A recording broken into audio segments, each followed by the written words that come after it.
I want to comment regarding the recent public discussions surrounding critical race theory.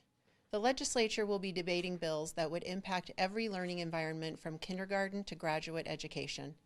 Every student is entitled to a position-neutral education. I want to repeat that. Every student is entitled to a position-neutral education. This means that students are free to develop their own opinions and ideas without bias or prejudice from an instructor, course, material, or even system. Today, the Board of Education discussed freedom for all speech and campus expression within our Idaho K-12 and post-secondary system. We discussed student course evaluations, how to develop social justice metrics for reporting, and how to acknowledge the student voice and experience on their campuses and in their classrooms. Ultimately, our system of public education is about Idaho students and their success. The Board of Education has heard the public discussion and directed our university presidents in this work. These are not small matters to us. Like all Idahoans, we want a system that encourages forums of intellectual discussion, where speech is not restricted and all viewpoints are respected. In a recent discussion with university students from Boise State University, Kurt Liebich and I, who is with me today, clearly heard that a balanced and unbiased education, rigorous in foundational and core academic coursework, should be the cornerstone of an Idaho public college or university. Every graduate who crosses the stage to receive a diploma from an Idaho public university should have this same experience. It is always unacceptable when a student of any age is made to feel intimidated or coerced into certain ways of thinking, whether it's specific ideologies or tenets which undermine the mission of free exchange of ideas. I want to affirm that parents and students have the right to see what is taught in our schools. I affirm support of our educators as licensed professionals who are held to high ethical standards. I affirm our support of trustees, the local leaders directing the education of students that they receive in classrooms across Idaho. This support includes locally elected public school board members, charter school directors, and our 2-year college trustees. These are our friends and neighbors, and they are volunteers.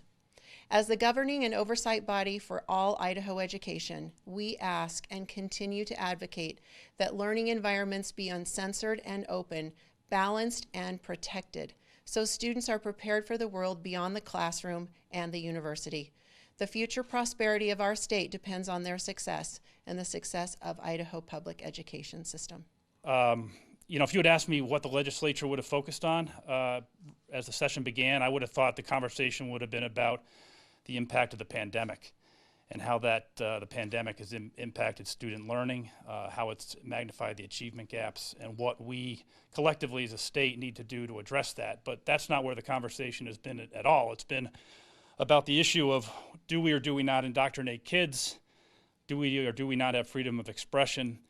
And, to us, I think, I'll speak for myself as a member of the state board, it's when, as a state board member, when you have a constitutional duty to supervise our educational institution, it's deeply concerning when you hear dialogue that suggests we are in any way indoctrinating kids. I have enormous confidence in our local school boards, and my belief is that if anything like that was occurring, that the policies and procedures that we have at the local level would address it and address it quickly. But we hear we hear the concerns of the legislature. There are concerns. There are students on our campuses that don't feel like they can speak, or when they speak, they feel like they could get threatened or don't feel comfortable. And so I think there is work for the state board to do, and we talked about that work here today.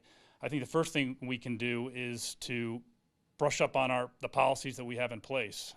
If you go to the board policy, or if you go to the board packet for this meeting, you'll see that I think some things we can learn from other states. The University of Chicago came up with a statement called the Chicago Principles, and I think if we take our board policy around freedom of expression and academic freedom, and we incorporate some of those Chicago principles, I think we can come up with a much more visible policy around freedom of speech and freedom of expression.